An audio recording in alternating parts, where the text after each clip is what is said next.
didn't use? I use condom. Not with me. Yes, I did. No, you didn't. Man, okay. You ruining his reputation right here.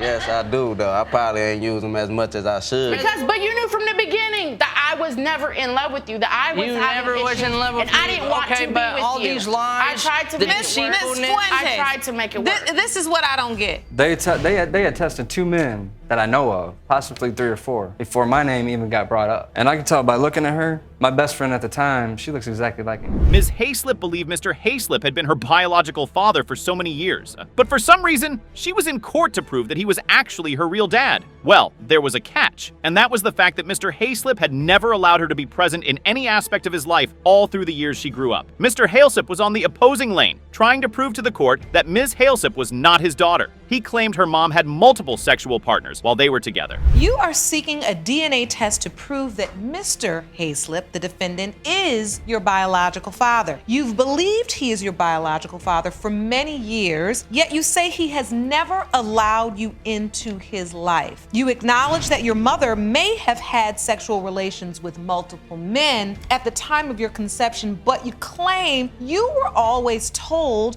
that Mr. Hayslip was your father. Now, he didn't particularly find out he had a child through the proper channels. Trust me, it was more like a surprise, or should I say, an unexpected revelation. He was having a long routine traffic stop and was pulled over by the police. As his vehicle came to a stop, the first thing the cop said was that he had not been paying child support for his child. I mean, what are the chances of something like that happening? Almost zero, if you ask me. That Ms. Hayslip is potentially your daughter. I had moved from southern Michigan to northern Michigan. I was on my way back, about a 200-mile trip to southern Michigan. I was pulled over for speeding, and he said, you have a failure to pay support. And this was the first time you're driving along routine traffic stop and they say this to you. Yes, ma'am. In fact, they handcuffed me, and when they did, Things didn't go so well for Mr. Hayslip that day. The situation escalated to the extent that the cops had to put a handcuff on him, and he spent some time in jail. I definitely don't want to be in his shoes because that's just very messed up. Now he was released from jail, and as you'd expect, he was determined to find out who the child was and why he was arrested for not paying child support. But as he carried out his investigation, the details weren't just adding up. And I'm like, look, it's the timeline's off, you know. There's no way. It's off by at least 2 months. I had only seen her mother for maybe a month. And you submitted those dates to the court in the form of a calendar of sorts. So, according to this calendar, you were intimate with Ms. Hayslip's mother in October and November. Yes, ma'am. The latest expected due date. He was very insistent on the fact that Ms. Hayslip's mother's conception dates were just accurate at all. Believe me when I tell you he took it to the next level in the courtroom. There was no changing his mind. Well, guess what? The story Ms. Hayslip was told was totally different from what her father was telling in the courtroom. Trust me, it felt like Mr. Hayslip and Ms. Hayslip had 2 different versions of who her mother was. You truly believe this time just does not match up. That is what I believe. Now, Ms. Hayslip, you have a completely different understanding that you were told as a child. As I was growing up, I knew David as my father. Who told you that he was? My mother. Okay. And then my mother would tell me that he had nothing to do with me. He never wanted anything to do with me, but was trying to get with her. As a child, what's your first memory where your mother told you? Things start to blow out of proportion in the courtroom. Mr. Hayslip had another daughter who was believed to have been fathered by him. Guess what? Ms. Hayslip and his other daughter went to the same school. Of course, you'd expect that Hayslip would approach and try to confront her about being Mr. Hayslip's daughter as well. But when Mr. Hayslip caught wind of that, he straight up told his daughter that Ms. Hayslip wasn't her sister. And told her that she met me, and my Aunt Susie told her the truth. Up until that point, you all going to the same school and don't know Yes, you're Your Honor. potentially sisters? Yes. For a long time, they rode the same school bus and didn't even know it. Can I jump in with that? Mr. Hayslip, how did this happen? She had different last names. She did not carry my last name up until, as far as I know, her freshman year of high school. And that was her mother's choice. Ms. Hayslip's aunt was in her court, and she was definitely on her side because as she claimed she was there through the whole thing. She had quite a lot to say about the whole situation, actually, and was quite upset that Mr. Hayslip didn't want to accept Ms. Hayslip as his daughter. As she began her story, she said she knew Ms. Hayslip's mother, but for some reason, she didn't want her to meet or get close to Ms. Hayslip after claiming Mr. Hayslip was her biological father. And then she was approaching me telling me that my brother fathered her daughter. Okay. I kept asking her and asking her and asking her to let me know Celeste, get to know her. She denied me. She wouldn't let me get to know her. Really? Yes. And then finally, after several months, she finally set it up to where that I could meet Celeste. My first impression of her, I thought she looked a lot like me when I was little. And we had a bond. As their stories went on, Mr. Hailsip remembered a time when his sister did something that pissed him off beyond his imagination. First, he didn't understand why his sister was siding with Ms. Hayslip when he hadn't even been tested to be the father. Now at a family gathering, Mr. Hayslip's sister took it upon herself to introduce Ms. Hayslip to the family in the absence of her brother. And trust me, that really got him angry. What really happened is she brought Celeste to a family gathering this was before, I'd never seen her. She brought her to a family gathering, took it upon herself to bring her to a family gathering without me being there, without me knowing about it, and telling my kids, my mom, my whole family, and friends that was my daughter. And that infuriated you. Yeah, I mean, I was never tested for her. I deny her. But even if she is my daughter, which I don't believe she is. Mr. Hayslip claimed that they had tested 2 men before in trying to determine who her real father was. When you say someone was hell-bent on proving a point, Mr. Hayslip was definitely going to go to any length to prove that Miss Hayslip was not his daughter. He even said when he looked at her, he saw his best friend of several years back in her fev. Now could you just imagine that? The courtroom would do anything to have Miss Hayslip's mom take that stand and tell her side of the story. So there was no time in between where you mentioned, to my children? No. This could possibly be an issue. No.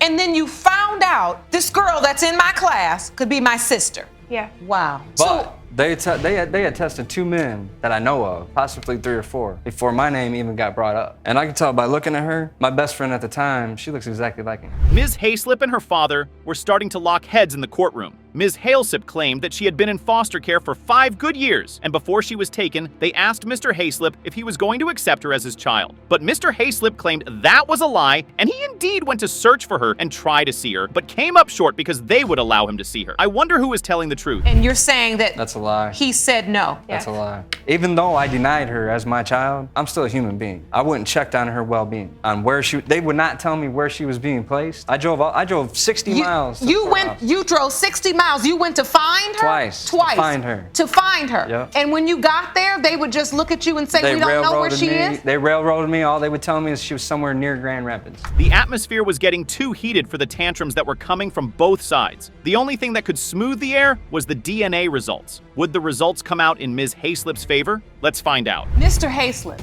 you are her father. Well, at least now we know your money spent was not in vain. And you have a beautiful young lady over here that the name she carries is in fact her rightful name. That has changed my mind. This wasn't your regular couple dispute kind of situation. Trust me, it was more complicated than that. In court today, a mother dragged her daughter to court to have a DNA test done another to try to find out who the real father of her child was. Apparently, Miss Coe's daughter had gone astray and followed the wrong crowd from a very young age. Her daughter didn't believe she had gone too far at all. She claimed her mother was the one who needed to get off her back and let her live her life. You say you're here today because your daughter is an out-of-control teenager and she needs help. Furthermore, you claim that you have serious doubts that your daughter's boyfriend, Mr. Boyce, is the father of your 7-month-old grandson. You say Mr. Boyce has been a good father to the baby, but that your daughter has numerous sexual partners, and so he needs to know the truth. Now, Ms. Coe believed her daughter was out of control. You could see from her voice and expressions that she was fed up with the girl her daughter was growing into, and at this point, she was willing to do anything to get her back on track. She claimed her daughter never liked to listen to anything she said and would rather go on to hurt herself than take advice in handling situations like a grown-up. If that was my child, she would definitely get an ass whoopong on a regular basis. I'm here because my daughter is out of control. She has an issue with authority. She doesn't want to be told what to do, how to do, or why to do it. Give me specific instances. Okay, from fights at school, hitting a police officer, not once, but twice. She Hitting a punched him. police officer. She punched twice. I get the phone call to go up to the school. I get there. Believe me when I tell you, I don't think anyone would want to have Ms. Coe as a daughter because she sure does know how to get on her mother's nerves. Now Ms. Coe remembered a time when she gave specific instructions to her daughter not to mess up the house while she was away. Just because she didn't like her mother's girlfriend, she called some of her friends to come help her mess up the house. Now you understand what I mean by she gets on her mother's nerves. My mother and her girlfriend just jumped on me. Y'all, you come mess them up. I said her girlfriend just jumped on me, and I did have But that somebody wasn't come true. over there. She made that phone call. Them guys, they loaded up. They came to my house. They bust out every window. They busted out my car. They destroyed my house. This was 1 week before I was That's actually. your car? That's my car. They broke out every window. That's my house. Even the judge couldn't wrap her mind around the things that Ms. Coe's daughter did in her house. Trust me, no one would be able to stomach any of it. Now, in Ms. Coe's daughter's defense, she claimed that she blamed her mother for the way she was. She said her mother abandonated her when she was 2 years old and she was forced to have to grow up with her father, which in turn made her become what she is today. Well, I'm not buying that story at all. I want to know, how did you get here?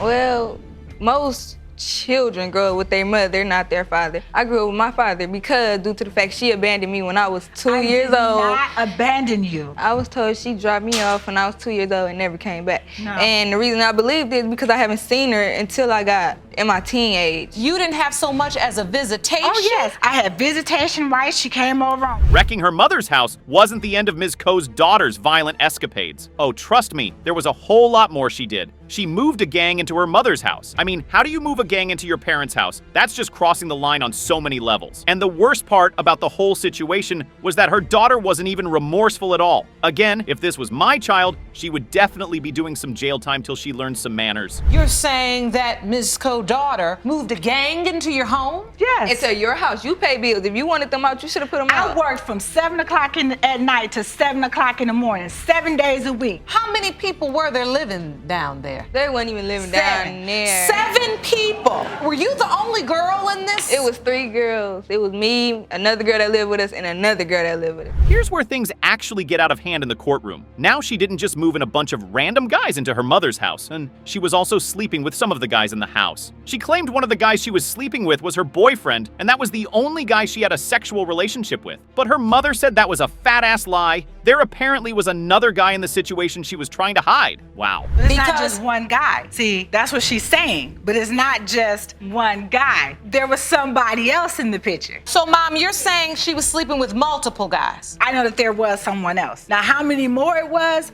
I'm not for sure. But I do know that there was someone else. So, when I find out she's pregnant, I go to the guy. I go to Larry. I say to Larry, look, as Zair's mother. After so much yelling and scolding in the courtroom, some emotion was finally able to make it to Ms. Coe's daughter's heart.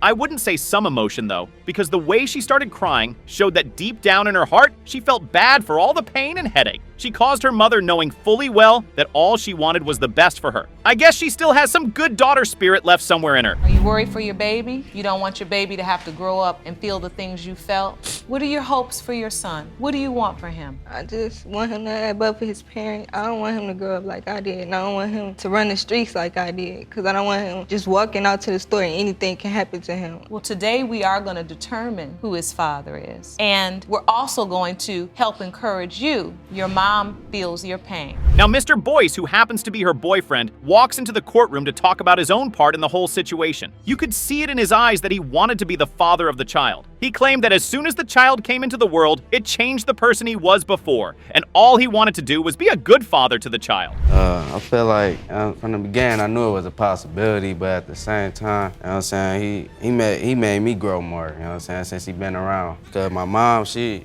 passed away. Once I told her about it, you know what I'm saying, she just, oh, that's my grandbaby. She buying him everything. I'm like, so your mom, she passed away in February. And so you're hoping today, what are your hopes? I'm hoping that he's mine. It was finally time to reveal the results of this brawl between the mother and the daughter. Trust me, it was one crazy battle between these two, and thankfully, they were both able to make peace. Well, here are the results. Mr. Boyce, you are not the father. You're his father. Yeah. Yes, you are. I'm still. I know this was not the way probably any of you wanted this to turn out, because I can see it in all of your faces. Can I'll just hug him? Mr. Rash was in court to seek the paternity results for 2 of his kids. Apparently, his doubts about being the father of the kids had gone over the roof, and he just wanted to know if the kids were his. His doubts came as a result of the fact that his wife had cheated on him repeatedly with several different men. To tell you how bad it was, she left him and slept with 5 different brothers from the same family. Trust me, this was one crazy situation. You are here today seeking the results of paternity tests for your 2 children. You claim your wife, Ms. Fuentes, has cheated on you repeatedly. You say she once left you for another man, slept with 5 brothers from the same family, and even had the name of another guy tattooed on her body. Yes, Your Honor. Somehow you claim you've always found it in your heart to forgive her. Yes, Your Honor. Now guess what? She wasn't denying the fact that she cheated on her husband. She even claimed that he was never really his type of man to start with, so she loved him and didn't love him at the same time. Today definitely has to be one of the worst days for Mr. Rash right now. I mean, imagine him sitting there and having to listen to his wife talk about him like that. I have cheated on him, I'm gonna admit that, but he knew from the get-go, like, look, my past, I grew up in foster care. I didn't have the best childhood, but he knew when we first got together that in order to move forward, I told him everything, and I told him, look, don't use my past against me. I was still in love with my That's a ex-boyfriend. lie, Your Honor. Let me tell you why that's a lie. Mr. Rash, how did you find out she was cheating on you? I found out that she cheated on me through text messages that she had in her phone, people on Craigslist. In Mr. Rash's mind, he believed he was in a sweet romantic relationship with Ms. Fuentes, who happened to be his wife. But that wasn't the case at all. During the window of conception, where he thought Ms. Fuentes was being loyal to him, she was busy sleeping with other men. To make things worse for him, she was sleeping with these men around the window of conception. You honestly can't blame him for having this level of doubt. Yeah, we're And together. so during the time of conception, Yeah. you think you're still in a relationship. Yeah, and then she said that, you know, like all of a sudden now we ain't together, that this happened, and you know, I'm just supposed to take it. I mean, yeah, if I say I'm done, I'm done. But you ain't I mean, done. what else are Evidently you ain't gonna done do? because you keep coming back. I had gotten with another dude, okay? And I was taking care of my kids. He actually took my kids. I asked him to please take care, while I go to work, can you at least watch them? There was an argument about who had been taking care of the kids all this while, and sadly, it was Mr. Rash who did most of the work at least. So he claimed. He said he took the kids away from her because she wasn't giving them the necessary care they needed, and he didn't want to see his kids live in such a manner. She believed all she wanted to do was sleep around. But Ms. Fuentes claimed everything he said was all a lie. I did take them for 6 months because I felt like she wasn't being a mother. She wanted to sit there and go out and have sex and drink. That's what he wanted to and think. go have fun and party and stuff like that. you And took then it on- she left him No. in covered clothes, So sold diapers. you've really stepped up and you Yes, feel ma'am. like you've been the father Yes, to ma'am. I got something to say, Yes, Your ma'am. Honor, I was please. there from Even day with your one. doubts. Yes, ma'am. Ms. Fuentes was starting to change her story, and trust me, it was heartbreaking to listen to. She did agree that Mr. Rush was a good dad, but she just didn't approve of the way he went about being the good dad. She claimed he was more fixed on the fact that she was cheating with several men rather than wanting to take care of the kids. She even went as far as saying she was never in love with him. And him is going to do. You have he another don't man's take, he does not tattoo take the to best your body. Yes, because but you knew from the beginning that I was never in love with you. That I was You having never was issues, in love with and I me. didn't want Okay, to be but with all you. these lies, I tried to the make it work. deceitfulness. I tried to make it work. This is what I don't get. You stand here, you talk about Mr. Rash, he's this, he's that, he's too soft. You married him, though. I did because I loved him at one point in time. Now, as their stories went on, Ms. Fuentes started to confess and talk about her escapades with the different brothers. She claimed that she was out on one of her several gatherings. She one of her ex-boyfriends who had been in jail at the time. As soon as they met, they had sex. In her defense, she claimed she was still in love with him. If she was in love with him, why did she go on to sleep with his brother? It just doesn't make any sense. We had a sexual relation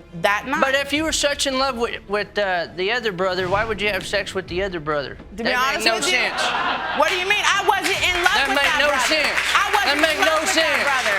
All right. I wasn't in love with that brother. Listen, I want to hear from the brother. She actually admits to having sex, too. I want to hear what he has to say. Jerome, will you please escort Mr. Judd into the courtroom, please? Now, her ex-boyfriend walks into the courtroom to tell his side of the supposed story Ms. Fuentes was trying to give. The insane thing was, he had a totally different story to tell, and it didn't rhyme with anything Ms. Fuentes had been telling the court. A cheat and a liar. Mr. Rash definitely made a horrible choice, if you ask me. The ex-boyfriend didn't even believe he could be the father to any of her children. Do you believe you're her child's father? Not really. Don't look like me at all. Looks don't matter. She could take after my family. She But looks the like time me. of conception matches. You understand that, right? That at the time the child was conceived, you were sleeping with her. Correct. But she says 5 days in a 5-day radius, but I don't believe that either. She never told me once that this could be a possibility. I didn't find out until like almost A year time. later. The courtroom had seen enough of Mr. Ray and Ms. Fuentes' drama about who the biological father of the baby was. It was finally time to reveal the truth and put an end to the endless argument they both didn't want to stop. Mr. Judd, you are the father. Oh my God. I'll Why are never you forgive crying? you for that. I'll never forgive you for that. Never. She deserves to know. No, It she ain't about don't being deserve you. to know. Yes, she does. You lied to her and you lied to me. I'll never forgive you. Never. You should have never ever did that. Should have been straight up front.